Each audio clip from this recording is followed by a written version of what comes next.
can say militarily, it's been one of the best. So, good afternoon. We have quite a bit to discuss. We'll go into pretty good detail. And we have the people that are most involved. We'll give you exactitude. And we're here today to celebrate the success of one of the largest, most complex, most harrowing combat searches. I guess you would call it a search and rescue mission ever attempted by the military. Generally, when planes are knocked down in war, especially when you're fighting a strong group, an evil group, you can't really do this because you send in 200 men to pick up one, and it's something that's usually not attempted as much as you want to attempt. And bad things happen to that one or two. And in this case, we did two, and it might not have been attempted before, but we did. And we had great talent, but we got a little luck too, I would say. And we were helped by a lot of people, a lot of great people. And it was an honor to be involved with it. It's very historic.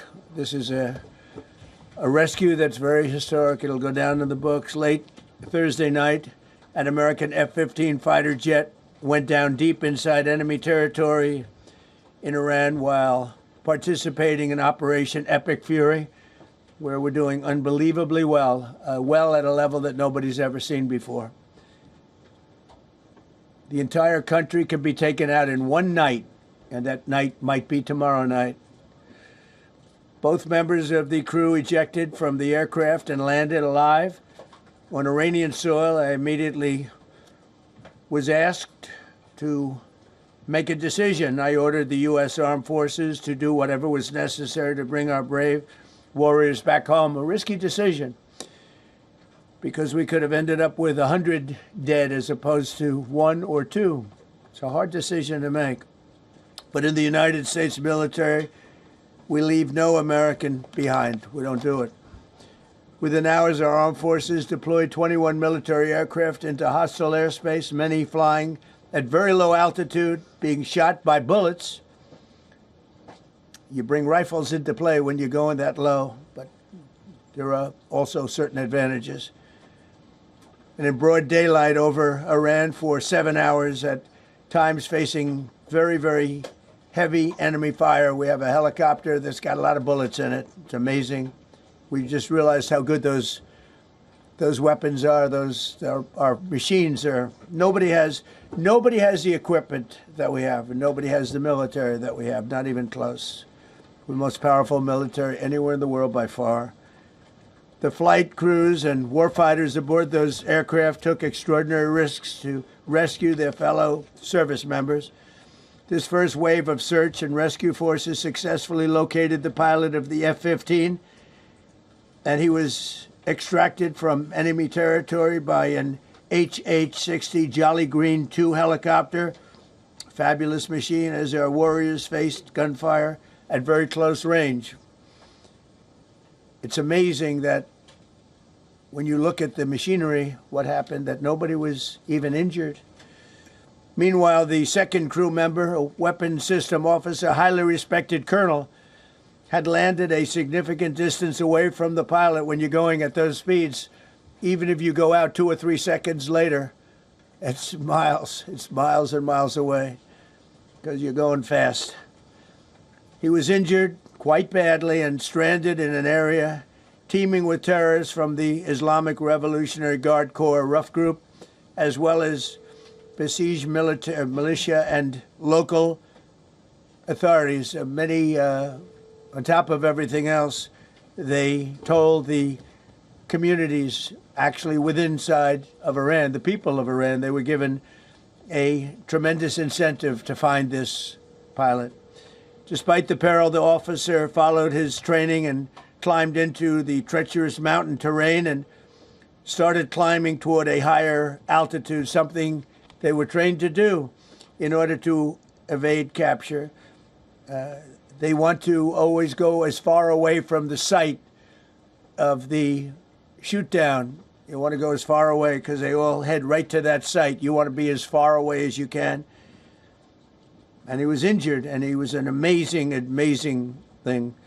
He scaled cliff faces, bleeding rather profusely, treated his own wounds, and contacted American forces to transmit his location. They have a very sophisticated beeper-type apparatus that is on them at all times. And when they go out on these missions, they make sure they have lots of battery space and they're in good shape. And this one worked really well, amazingly, saved his life. We immediately mobilized a massive operation to retrieve him from the mountain holdout. And he kept going higher and higher. The mountain kept getting rougher and rougher and really very, very hard to find. The second rescue mission involved 155 aircraft, including 4 bombers, 64 fighters, 48 refueling tankers, 13 rescue aircraft, and more. We were bringing them all over, and a lot of it was subterfuge. We wanted to have them think he was in a different location because they had a vast military force out there. Thousands of people were looking. So we wanted them to look in different areas, so we were scattered all over like we were right on top of them.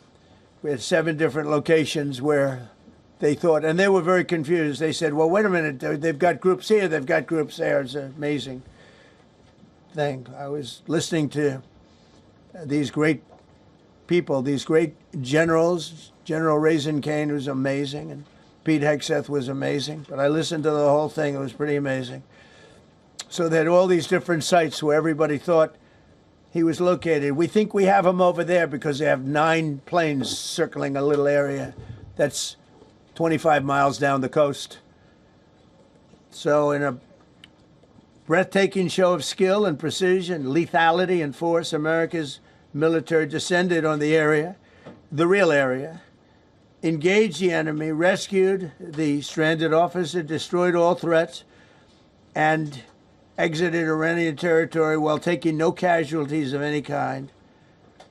The heroic F-15 weapon system officer had evaded capture on the ground in Iran for almost 48 hours. That's a long time when you're in tough shape and when you're bleeding. It's a long time. When we left, as you probably know, we had 2 large planes, pretty old planes that carried a lot. We needed a lot more equipment going in than coming out, obviously, because going in, we needed to be able to scale mountains. And we had a lot of equipment. But the sand was sandy, wet sand.